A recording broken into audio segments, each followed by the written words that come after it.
Mute রাখো।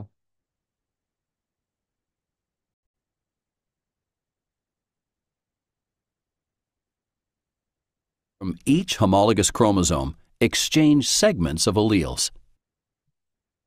Also called recombination, crossing over randomly happens on every chromosome, resulting in different gene combinations. This explains why every gamete is genetically different from every other gamete. Crossing over results in genetic variety in offspring. এটা দিয়ে কি বুঝাইছে? বুঝাইছে হচ্ছে যে crossing over যে হইলো, একটা জিনিসটা একটা বৈশিষ্ট্য আরেকটাতে চলে গেছে, তার মানে কি ভ্যারাইটি তৈরি হয়েছে, এখন অনেক ভ্যারাইটি তৈরি হয়েছে। ঠিক আছে? তো এই জন্য মাইসোসের একটা ইম্পর্টেন্স হচ্ছে জেনেটিক ভ্যারাইটিস তৈরি করা। ওকে। This is why children are different from their biological parents, as well as from their biological siblings. Continuing on with prophase 1, the nuclear membrane disappears. The centrioles move to opposite ends of the cell, same আগের and মতো। spindle fibers fan out from them. Next, in metaphase 1, the homologous chromosomes line up at the equator. মেটা মানেই মাঝখানে, সহজ কথা, দেখো মাঝখানে চলে আসছে মেটাফেজ। আর প্রোফেজ মানে হচ্ছে মোটা হওয়া, প্রোফেজে সব মোটা হয়েছিল, এই যে দেখো দুইটা ক্রোমোজোম একসাথে লাগছে। আচ্ছা, মেটাতে এখন মাঝখানে আসছে। আর এনাতে কি হবে? এনাতে হবে দেখবা হচ্ছে দুইটা ক্রোমোজোম জাস্ট দুই দিকে চলে যাবে, কোনো ভাঙাভাঙি নেই, সেন্ট্রোমিয়ার ভাঙবে না। And attached to spindle fibers from opposite poles. During anaphase এই যে 1, এই যে spindle fibers separate the homologous chromosomes in each tetrad and pull them to opposite poles of the cell. The cell enters telophase 1 with one chromosome from each homologous pair at separate poles.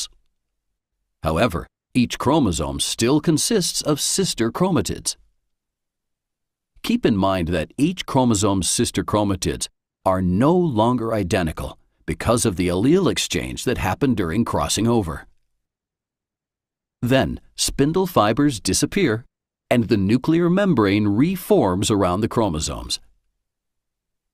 Finally, cytokinesis occurs. Meiosis I ends with two genetically different haploid daughter cells. এই যে তাইলে কি হইলো?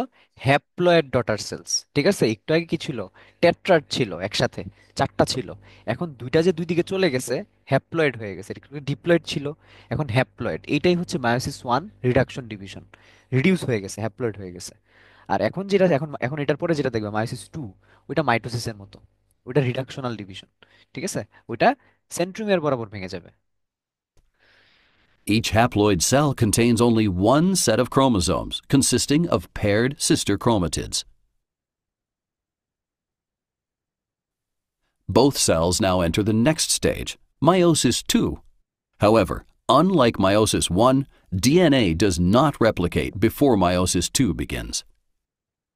Once again, in prophase II, the nuclear membrane disappears and spindle fibers fan out from the two sets of paired centrioles. আবার same During middle fibre. metaphase 2, the chromosomes in each cell line up at the equator and attach to spindle fibers from both poles.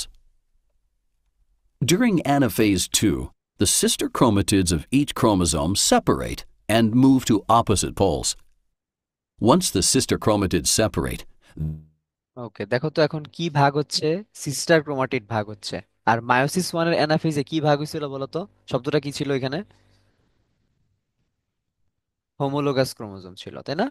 তাহলে meiosis ওয়ানের অ্যানাফেজে homologous chromosome দুইটা আলাদা হয়েছে, আর এখন sister chromatid আলাদা হচ্ছে। they are called chromosomes. Finally, during telophase 2, the spindle fibers disappear and nuclear membranes reform. And cytokinesis occurs in both cells. Meiosis II ends with four genetically different haploid daughter cells, each containing only one set of chromosomes. Some key points to remember about meiosis. It begins with a diploid cell. টয়েস দিয়ে শুরু। Meiosis only produces gametes. ওই যে ওবামার sperm তৈরি করে। Gametes are genetically different haploid cells, N, sperm cells in males and eggs in females. Chromosome N. Meiosis has two stages of cell division called meiosis I and meiosis II. During meiosis I, Homologous chromosomes separate to produce two haploid cells, each containing chromosomes in the form of paired sister chromatids. In meiosis II, the sister chromatids separate in both cells, becoming individual chromosomes. ওকে, বুঝতে পারছো?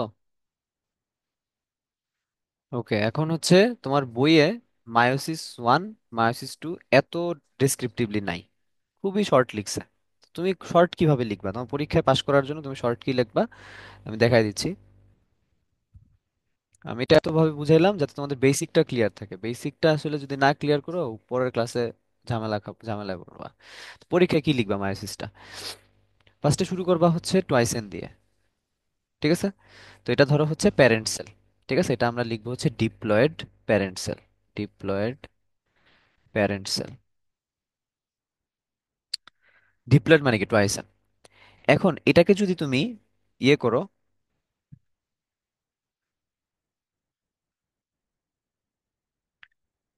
Meiosis one করো, ধরো এখানে meiosis one হইলো, তাহলে বলো তো কি তৈরি হবে? মায়োসিস ওয়ানে কিন্তু হ্যাপ্লয়েড হয়ে যায়, অর্ধেক হয়ে যায়, বলো কি হবে? দুইটা কি তৈরি করবে? টু এন রে ভাঙলে কি পাবা? বলো। দুইটা এন পাবা। এখানে একটা এন, এখানে একটা এন, মায়োসিস ওয়ান। এখন আসো মায়োসিস টু করবো। মায়োসিস, কিংসুক একটু মিউট রাখো। তো মায়োসিস টু মানে কি বলো? মায়োসিস টু মানে মাইটোসিস বলছি না? তাহলে বলো এন কে তুমি যদি মাইটোসিস করো কি তৈরি করবা? মাইটোসিস মানে কি? সংখ্যা বৃদ্ধি জাস্ট। তাহলে এন থেকে দুইটা এন হবে, এন থেকে দুইটা এন হবে। এইটা হচ্ছে তোমার মায়োসিস টু, মায়োসিস টু, ঠিক আছে? এইটা হচ্ছে তোমার পরীক্ষার আনসার লিখবা, আর কিছুই না।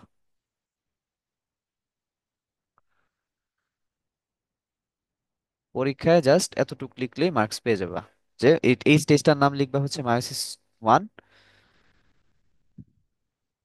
আর এই স্টেজটার নাম লিখবা হচ্ছে মায়োসিস টু। বুঝতে পারছো? মায়োসিস ওয়ান মানে কি? মায়োসিস ওয়ান হচ্ছে হ্যাপ্লয়েড হবে, টোয়াইস এন ছিল, দেখো দুইটা এন হয়ে গেছে, ঠিক আছে? এই যে দুইটা এন। আর মায়োসিস টু মানে কি? মাইটোসিস, সহজ কথা, তাই না? তো মাইটোসিস মানে কি? মাইটোসিস মানে হচ্ছে একটা থেকে জাস্ট দুইটা সংখ্যা হবে, সংখ্যা বৃদ্ধি হবে, কোনো ভাগাভাগি না, কারণ ইকুয়েশনাল ডিভিশন আমরা পড়ছিলাম। তার মানে কি? একটা এন ছিল, দুইটা এন হয়েছে, একটা এন ছিল, দুইটা এন হয়েছে, তার মানে একটা থেকে চারটা হ্যাপ্লয়েড সেল, দেখো চারটা haploid daughter cell, daughter cell. একটু আগে ছিল যে প্যারেন্ট, একটা প্যারেন্ট থেকে চারটা হ্যাপ্লয়েড ডটার সেল তৈরি হয়েছে। এটাই হচ্ছে প্রসেস অফ মায়োসিস। তাহলে মায়োসিস আসলে এইটা সুন্দর মতো লিখে দিবা।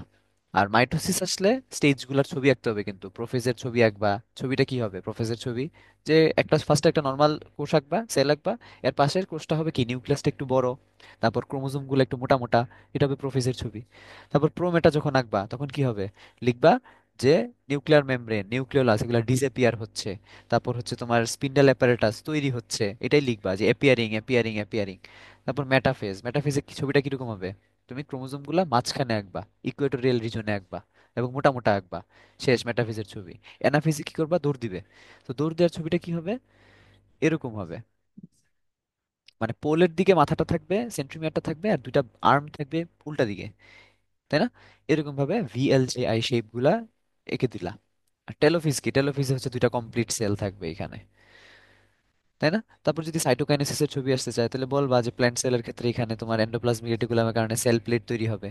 তারপর হচ্ছে যদি এনিম্যাল সেল চায় তাহলে বলবা হচ্ছে এখানে একটা ফারো তৈরি করে, বা ক্লিভেজ ফারো, ক্লিভেজ ফারো, তাই না? অথবা কনস্ট্রিকশনাল রিং, তোমার বইয়ে যেটা লিখছে কন্ট্রাক্টাইল রিং, কন্ট্রাক্টাইল রিং তৈরি করে। এই তো শেষ, পরীক্ষা এইভাবে অ্যান্সার করবা। পরীক্ষা এখান থেকে ব্রড প্রশ্ন দুইটাই আসে, যে মাইটোসিসের স্টেপ গুলা এক্সপ্লেন করো, আর মায়োসিস কিভাবে হয় এক্সপ্লেন করো, এই দুইটা প্রশ্ন মাস্ট আসে। আর আসে হচ্ছে ইম্পর্টেন্স, মাইটোসিসের ইম্পর্টেন্স কি, মায়োসিসের ইম্পর্টেন্স কি। সো মায়োসিসের ইম্পর্টেন্স এখন বুঝতে পারছো, ক্রসিং ওভার হয়। তারপর হচ্ছে ক্রসিং ওভার হইলে লাভটা কি? জেনেটিক ভেরিয়েশন হবে, তাই না? ভাই বোনের মধ্যে অনেকগুলা ভেরিয়েশন আসবে। দেখো ভাই বোনের মধ্যে অনেক সময় মিল থাকে না, কোনো ভাই থাকে মোটা, কোনো ভাই থাকে চিকন, কোনো ভাই লম্বা, কোনো ভাই খাটো। কারণ কি? ওই যে ক্রসিং ওভার হয়েছিল, ওই কারণে কি ভেরিয়েশন চলে আসছে অনেক, ঠিক আছে? আচ্ছা, কারো কোনো প্রশ্ন?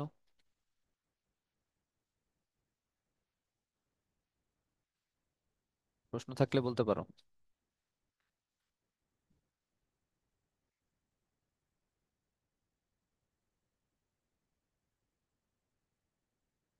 নাই। ওকে, তাহলে হচ্ছে আজকে ক্লাস এতটুকুই। কালকে হচ্ছে আমরা, ভাইয়া, হ্যাঁ বলো। ভাই নেক্সট কি কি চ্যাপ্টার পড়াবেন ভাইয়া?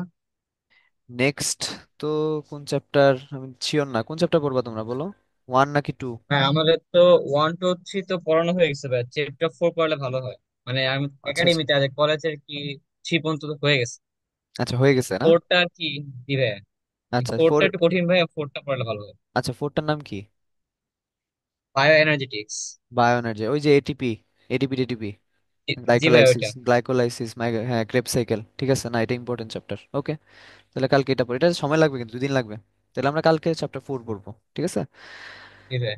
আচ্ছা, এর আগে এই চ্যাপ্টারটাও শেষ আর করে দেবে, এই চ্যাপ্টারটা কিন্তু আমি পুরোটা পড়াই নাই এখনো, ইম্পর্টেন্স গুলা বই থেকে আমি দাগাই দিব না, ওকে? আর হচ্ছে তোমার ফুডের এলিমেন্ট গুলো পড়ে নিও তোমরা, ওগুলো কিন্তু বাকি ছিল। আচ্ছা, আর কি কি বলতেছিলা? ভাই কেমিস্ট্রিও আমাদের কলেজে আর কি 1 2 3 হয়ে গেছে। আচ্ছা, বাকিরা পড়বা না নাকি? 2 3 দরকার, 3, শুধু 3। আচ্ছা, তো পড়াবো না, সমস্যা নেই, তোমরা থ্রি বইলো, হ্যাঁ? তো এই যে মেসেজ দিও আমাকে থ্রি থেকে হোয়াটসঅ্যাপ। শুরু করে ভালো হয়। আচ্ছা ঠিক আছে, সমস্যা নেই। যেগুলা ইজি চ্যাপ্টার যদি মনে করো যে পারবা তাহলে সমস্যা নেই। বাকিরাও বইলো, এখানে অনেক ক্যারেক্ট করা যাচ্ছে, যে আরসিসি আছে, তোমার কি সৌদ বলো, তোমার কি লাগবে?